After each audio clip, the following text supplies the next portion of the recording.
చలి తీవ్రతతో కోదాడ 65వ జాతీయ రహదారిపై దట్టంగా ఏర్పడిన పొగమంచు. మంచు కారణంగా దూరంగా ఉన్న వాహనం కానరాని పరిస్థితి.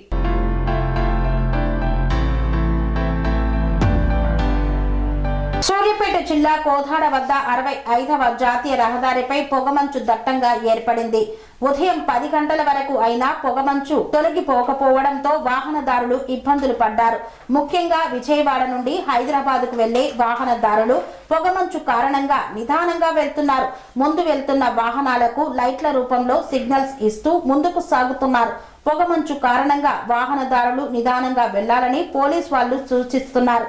అనురాగానికి అమ్మ ఆదర్శం, ఆరోగ్యానికి Shri Sai homeo stores and clinic. అనుభవం, అర్హత, అంకిత భావం కల డాక్టర్లచే చికిత్స. అన్ని రకాల ఆరోగ్య సమస్యలకు నమ్మకమైన ఎంపిక Shri Sai homeo stores and clinic.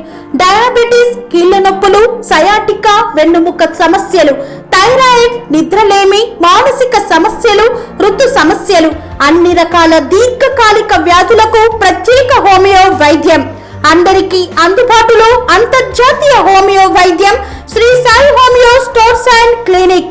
మీ ఆరోగ్య సమస్య ఏదైనా ఇప్పుడు పరిష్కారం సాధ్యం. సైడ్ ఎఫెక్ట్ లేని వైద్యంతో సంపూర్ణ ఆరోగ్యం కొరకు సంప్రదించండి Sri Sai homeo clinic and stores, Bhavani Nagar, Ambedkar Nagar road, old Alwal, Secunderabad. సంప్రదించాల్సిన ఫోన్ నంబర్స్ 9000751751 మరియు 9000422525.